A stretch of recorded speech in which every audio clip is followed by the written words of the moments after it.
Today is? Today is Monday, April, what, 16th? 16th. 2018.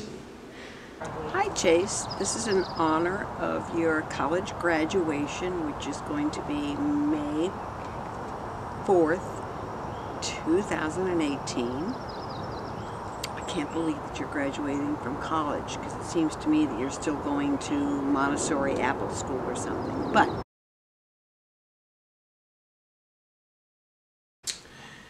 I was born in Newton, Massachusetts, which is a suburb of Boston. I was born in Newark, New Jersey. Grandpa? I was born in Kew Gardens, New York. I was born in Sacramento, California in 1943.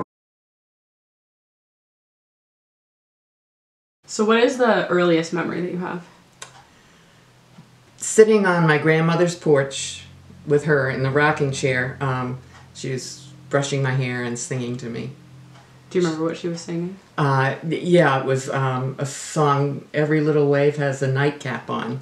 White cap, nightcap, you know. I remember being in a crib on the porch. Wow, that's early. And I remember, show you how things haven't changed. Everybody that came by, I would say hi to. That was my first word that I learned, was hi. And everybody who walked by, I would say hello to.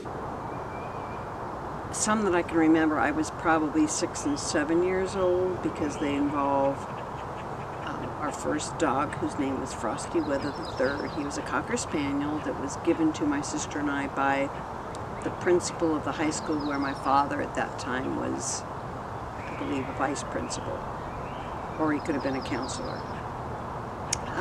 And the school where he worked was within walking distance of our house. And every day after school, I would take Frosty on a leash and go up to the other end of the block and wait for my father to walk down the street. And then the three of us, Frosty and my father and I, would walk home together.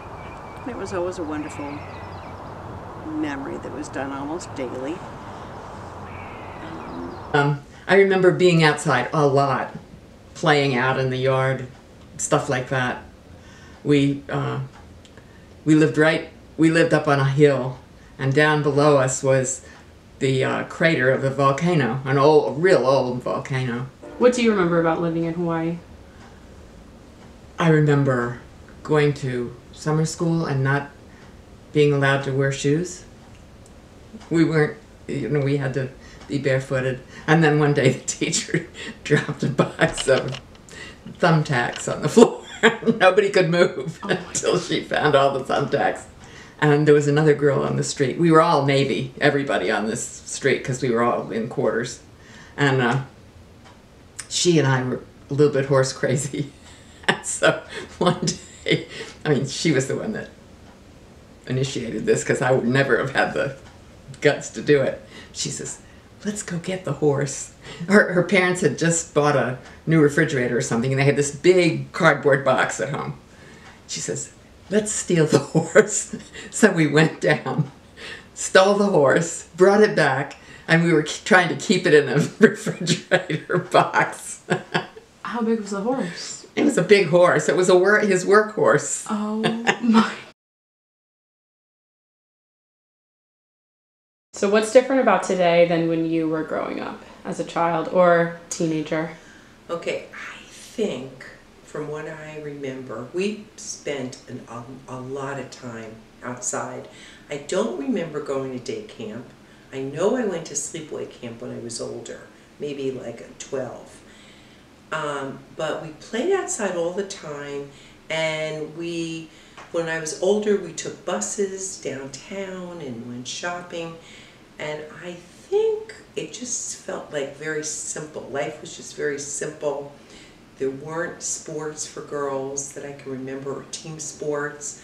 The team sport was outside and making up games, and it just was different. It felt safer. It just felt safer. What's the question? Do you have anything to add? What's different about today than when you were growing up? Everything was just a lot slower. and I don't know if it was because of our ages, but of course there were no cell phones. There was no. There were party lines on the telephone. When we moved to Annapolis, we didn't have a house. We didn't have a place to live, and so my parents were looking and looking all over the place. And so, in the meantime, we lived in a Quonset hut, which is, I don't know, maybe you've seen them on MASH or something.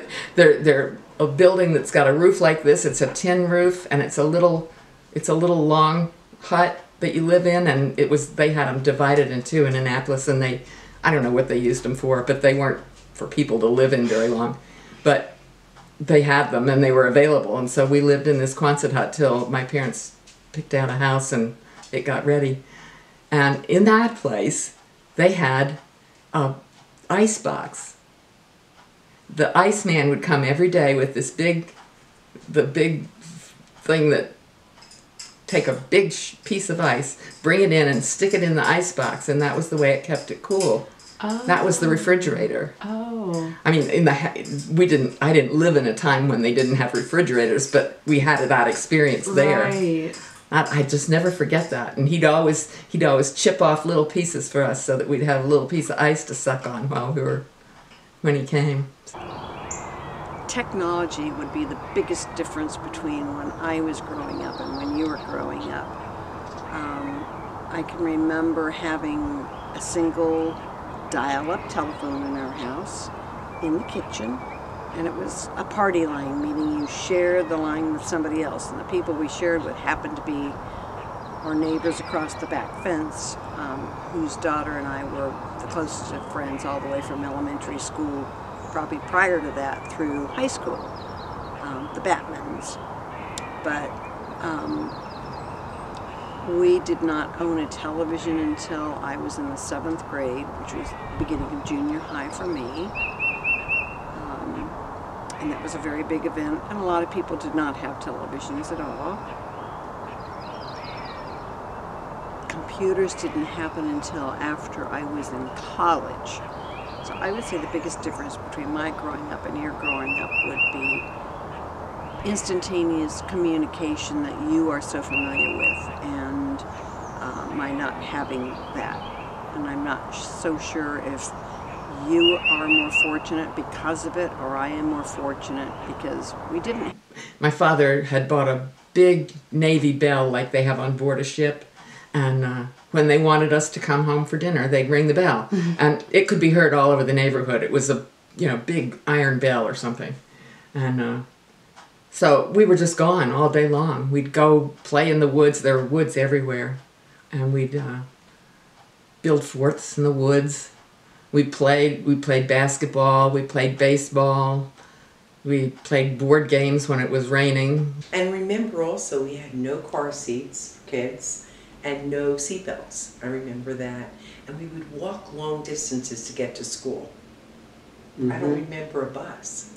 So that's what Chase likes hearing about the most. He loves hearing about, like, how you have to call a different state, for example. So what's, like, something that you think might, like, shock Chase, like about when you were growing up that might, I know that wasn't on the list, but That's a good question though. I'm trying to think. like something that would just make him be like, what? I didn't know that. That's crazy.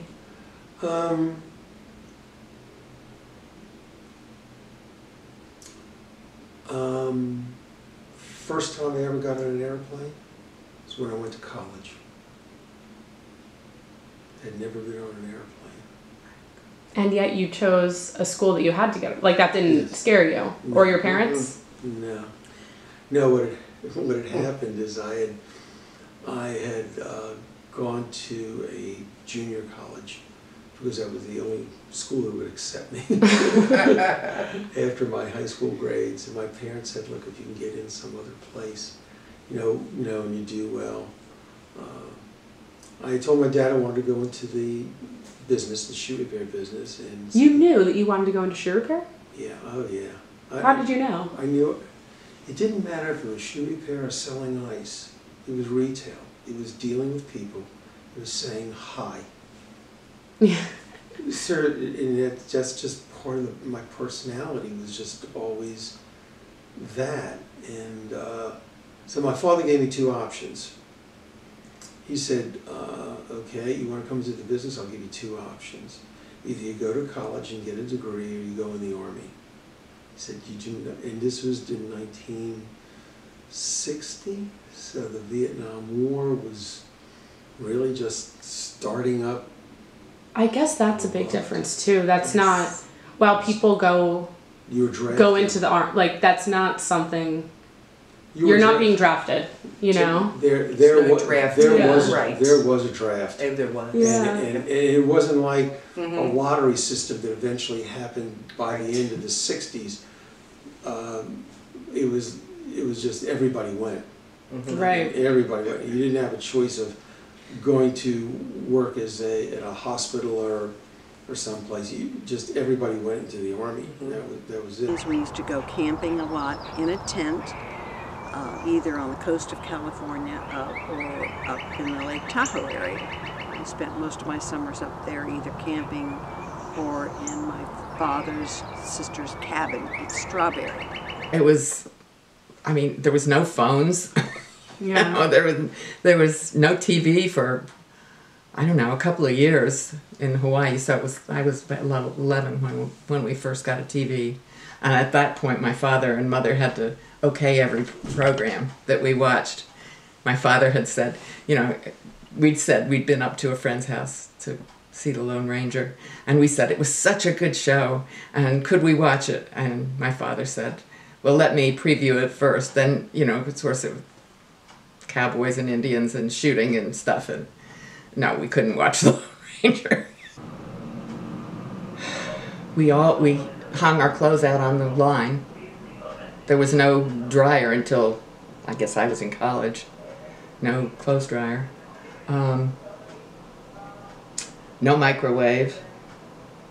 Everything was, you know, cooked in the oven. There were no fast food places at all. No such thing.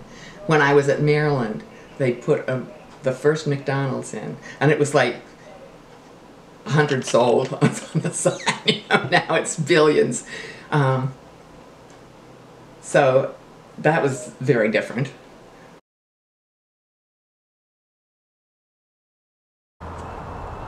What do you think the most important lesson that your parents taught you is? To be honest within ourselves, and to be honest and honorable to other people, and to treat everyone politely and equally.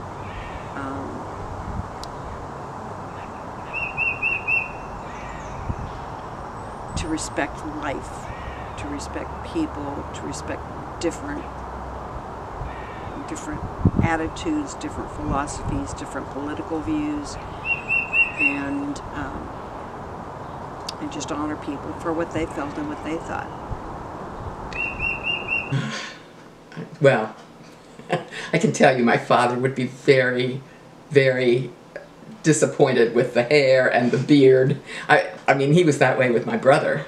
My brother did it just to, you know, screw you, you know, I think. He had an afro, huge afro, and a beard and a mustache, and my father just was really, you know, being in the Navy and everybody's clean cut and short hair and, you know, shaved.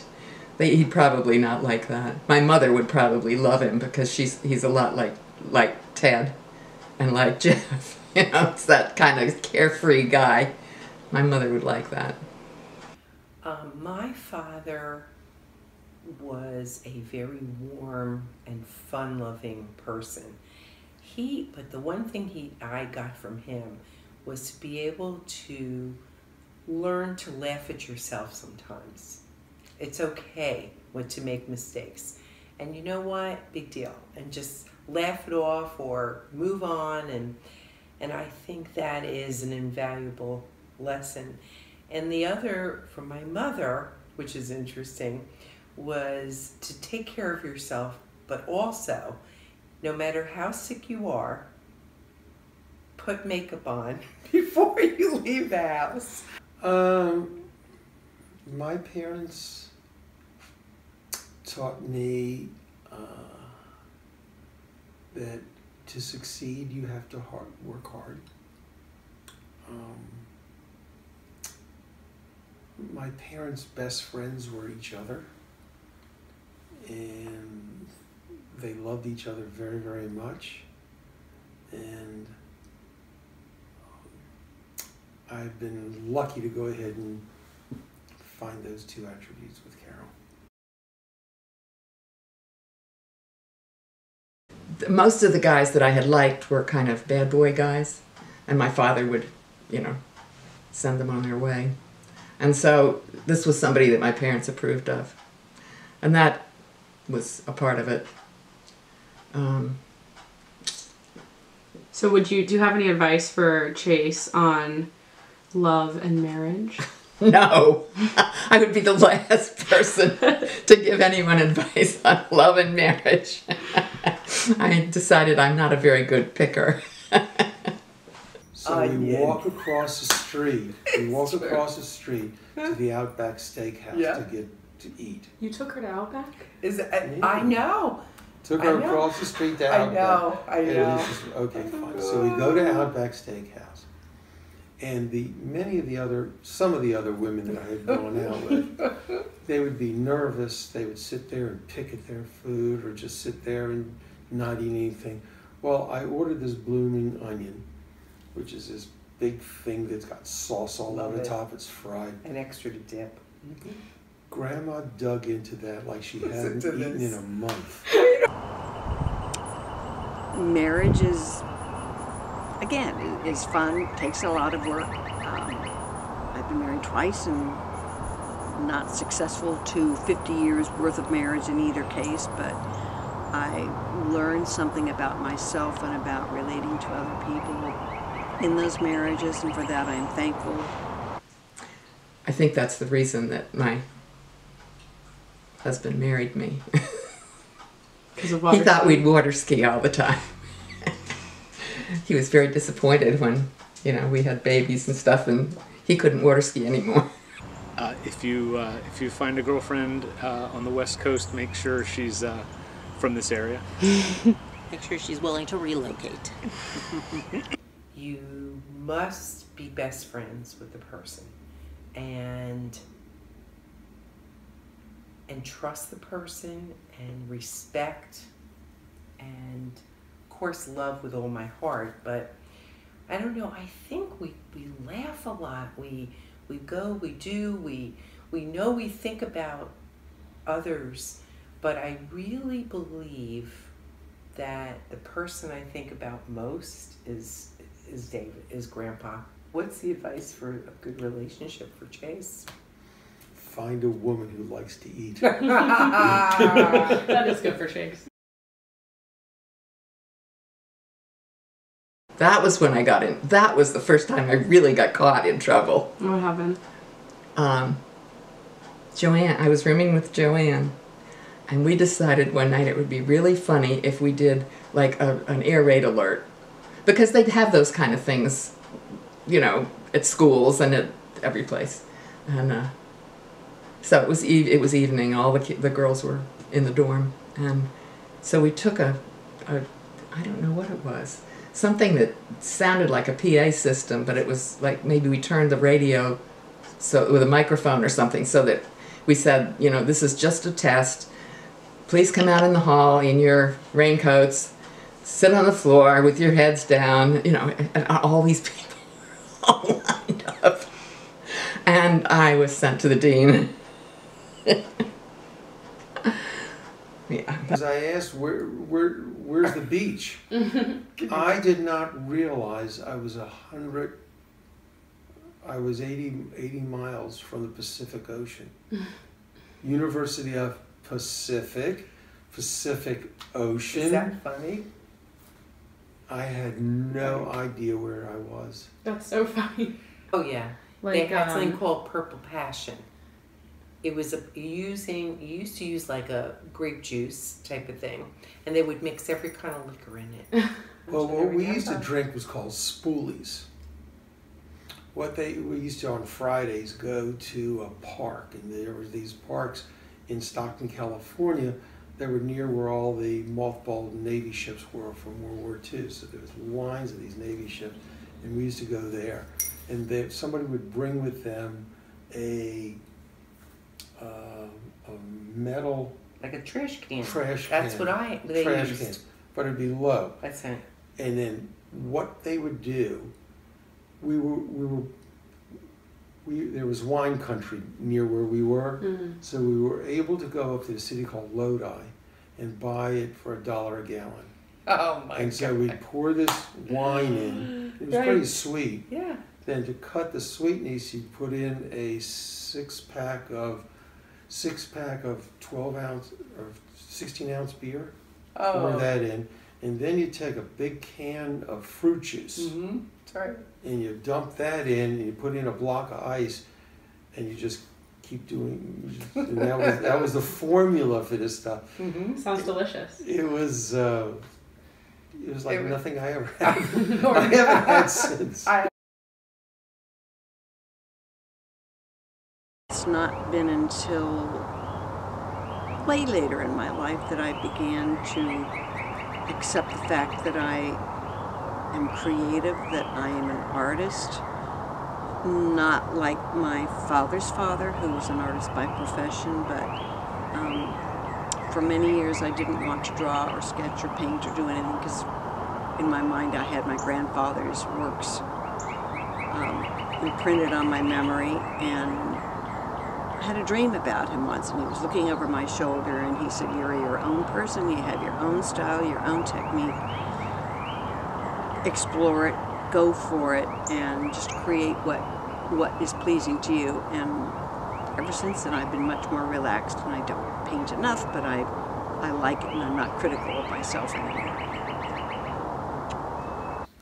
We were able to sign green cards for over 150 to 200 different people and give people from foreign countries the opportunities for them and their children to come here to get the American dream that I have been able to enjoy. So many of these people, men and women, the difference between them and I, well, today, when I keep seeing them, the difference between them and I is 110 years. Because 110 years from now, their children will be owning businesses, their children will be owning houses, they'll have grandchildren that don't speak the foreign languages anymore, and but that is the difference. But I was in a place to do this, and I've seen the fruits of this. Examples of this is the fellow who was running, who's the head of the hospital at Columbia in Columbia, Maryland. He is one of our children, a fellow named Solway. And we had somebody who got sick who did not have insurance, it was Spanish, and he didn't know what to do. So I was able to pick up the telephone, and he got on the phone. You know, he's running a whole hospital. He got on the phone, and I told him what the problem was, and I was able to bring the fellow there, because I drove him up to Columbia, Maryland, and took care of him, didn't charge him anything, everything was done, the drugs, the tests, everything. And those are the reward, those are the rewards that I reap, feeling good about myself that I've really accomplished something like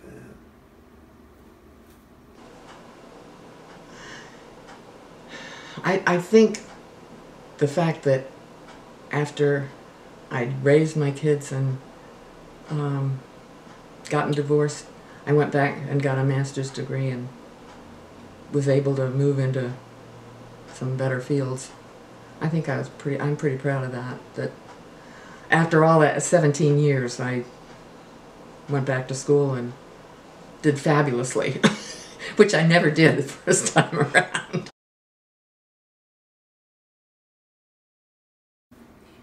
Be the person you are, and be true to yourself. Don't compare yourself to other people. You know, if you have a passion for something, just explore it. If you're frightened, just jump in. you know, life is, and I'll tell you, life is so short. It's like, I cannot believe I'm 67. Like, how did that happen? But, and you never stop learning. Just don't ever stop learning and living and enjoying. I don't really have a specific one. I just want everybody to live their best life, have a good time, enjoy themselves, do what they want to do. It's not like I dream that somebody would be a doctor or somebody would be a lawyer. I don't care what you are. I just enjoy yourself, and you know, think of others too while you're at it. I hope that every day, Chase, you will find insight, find something that you didn't realize before or hadn't paid attention to. Sometimes it's just the little things that can just stop you in your tracks and make you appreciate who you are, what you have to offer, those around you, and those in the world.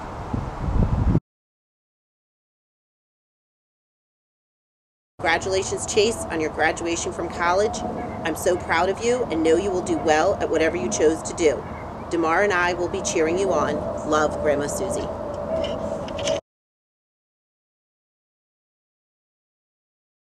What are we doing? Do you have any advice for Chase? Advice? Chase, do not cut your hair. It is your power. It's like Samson. If you cut it, it's over. You're done. The other thing is, whatever you do, don't get a tattoo lower body. Upper body's good, lower body bad. All right? Or you go to San Francisco with lower body tats. You'll be fine there. Okay. Don't worry about it. Are you done? Yeah, fine. Okay, Chase, definitely cut your hair. Whatever you gotta do, cut that thing. The long bob does not work for you. The short bob I can handle, and anything else I can handle. And the Mexican mustache, no. When you get to San Diego, if you would like to date a cute girl, you need to get rid of that mustache. Good luck. We're going to miss you, but good luck. Take two. Hi, Chase. Happy graduation. We're so proud of you. It was so great to spend the weekend with you and your friends. We're so excited for you in this next chapter of your life. As much as I'm dreading you moving to California, I really am excited for you. And I think my one bit of advice, my one bit of advice would be make good choices. Just let that ring through your little head all the time. It's rolling. Go ahead.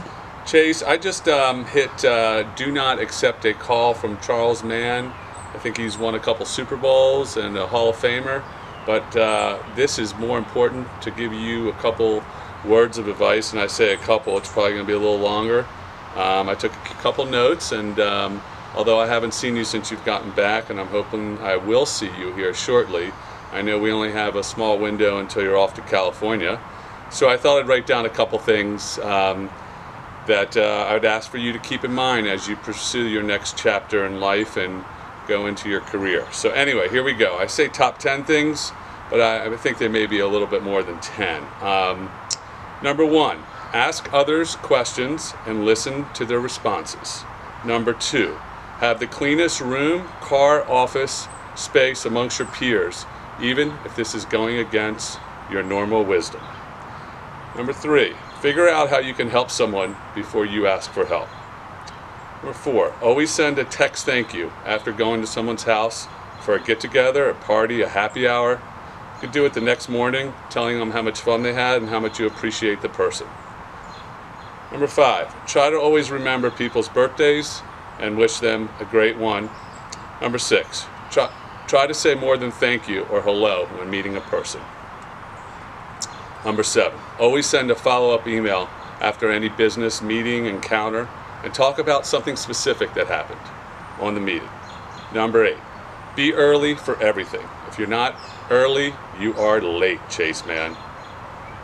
Number 8, or 9, whatever it is. When in a social setting, everyone's hanging out, eating and drinking, page will like this one, always remove an empty cup or beer bottle when walking into the other room or getting off the beach. And ask, does anyone need anything when you get up?